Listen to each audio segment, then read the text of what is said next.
هنحتاج 2 رول مناديل صغيرين نثبتهم في بعض أو ممكن نستخدم واحد بس طويل، ومن تحت هثبت قطعة كرتون بنفس المقاس. للتغليف بقى أنا رسمت على ورقة ملونة ولزقت عليها ورد عملته بالخرامة دي، وعشان أحافظ على الورقة جبت قطعة من جلاد الكتب الشفاف ده بنفس مقاس الورقة ولزقته عليها. ثبت كده أول جزء وهبدأ أستخدم مسطرة عشان أفرغ الهواء. هسحب واحدة واحدة كده الورقة اللي في ظهر الجلاد لحد لما أغطي الورقة كلها، وبعدين غلفت رول المناديل، وممكن آخر جزء بقى نقفله بسلوتيب شفاف أو أي مادة لاصقة. الزيادة اللي في الطول من فوق قصيتها شرايط كده وبعدين حطيت سمغ ولزقتها لجوه بالشكل ده. غطيت بقى الكرتونة اللي تحت دي بنفس لون الورق، والجزء اللي مفتوح من فوق ده طبقته كده وهحط عليه قطعة سكotش. القطعة دي هتكون بنفس الطول. ثبتها الأول من ناحية وبعدين بحط عليها شمع وبقفل عليها بالشكل ده. لزقت ورقة كده مكتوب عليها strawberry cream، وده غطا كريم حطيت عليه شمع ولزقته من تحت، وبس كده. بجد تحفة وشكلها خطير قوي. قولولي بقى هتعملوا الكريم بريحة ايه؟ تاج رول المناديل انا قصرته كده ل19 سنتي، وهجيب ورقة وهلفها كده وادخلها من جوه واثبتها من فوق ومن تحت، وبعدين قصيت قطعة كرتون على قد الدايرة دي وهثبتها بالشمع كده، وبعدين هدخلها جوه الرول، وبعدين هغلفها بفوم اصفر وهغلف الرول كله كمان. ومن فوق هنا هلزق شريط فوم رفيع كده عشان التقفيل يكون شكله حلو. وللغطا بقى هغلف دايرة تانية على قد الدايرة دي برضو بالفوم من ناحيتين، وهثبت حواليها فوم بعرض 3 سنتي. بس الأول هثبت عليه جزء بلاستيك شفاف كده من أي فايل عشان يكون عازل بين الفوم ويخلي الغطا سهل الفتح والقفل. كده المقلمة جاهزة.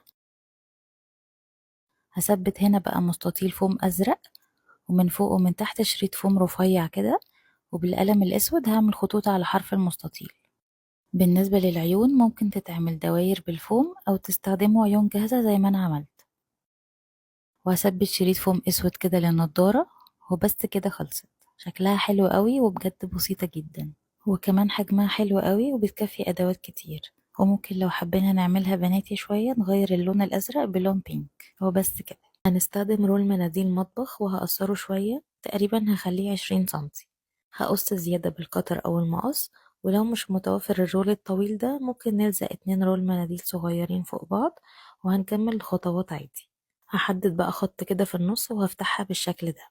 دلوقتي بقى هختار هحب اغلفها ازاي حسب المتوفر عندي. انا استخدمت كده بواقي قماش جينز، ومن جوه هغلفها فوم. ممكن تعملوها كلها بالقماش او بالفوم او ممكن ورق ملون، يعني اي حاجة متوفرة عندكم هتستخدموها على طول. هثبت الفوم بقى بالشمع من جوه كده من كل الجوانب، ولو في اي زيادة في الطول هقصها.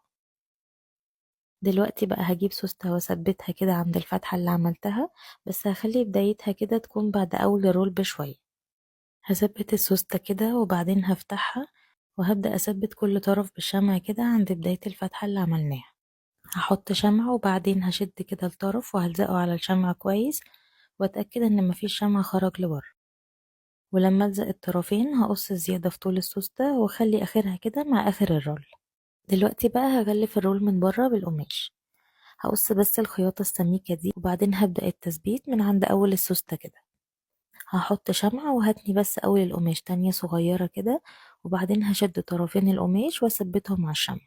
حددت كده طول القماش اللي أنا محتاجاه وقصيت الزيادة، وبعدين بقى هبدأ أثبته بالشمع. هحط كده على الحروف وألف الرول، وهضغط كويس قوي مكان الشمع عشان القماش يلزق كويس، وكمان عشان الشمع يتوزع وما يكلكعش كده تحت القماش. وفي الآخر برضو هعمل تانية صغيرة وأثبت نهاية القماش عند السوستة. لما اخلص بقى لو في اي زيادة برضو في طيل القماش من ناحيتين هقصها. قصيت بقى قطعتين قماش كده وهثبتهم عند اول واخر السوستة، وكده باقي الجوانب بس هاخد مقاسها كده على كرتون وهغلفه بنفس القماش من الناحيتين. هثبته بالشمع، ومش مهم بقى لو في اي فواصل باينة دي كده كده هغطيها كمان شوية ومش هتبان خالص، والتقفيل هيكون شكله حلو قوي. تزيين بقى حبيت استخدم حاجة كده الوانها مبهجة، فهستخدم الشريط ده هثبت منه كده على جنبين السوستة. وعشان ما يكونش اوفر قوي بقى قصيت الشراشيب من الاجزاء اللي هثبتها على الجوانب، وهثبتها بالشمع، وكده كل الفواصل دي هتتغطى ومش هتكون باينة خالص. وبس كده بجد شكلها يجنن. ألوانها تحفة وكمان مقاسها حلو جدا ونقدر نحط فيها أدوات كتير.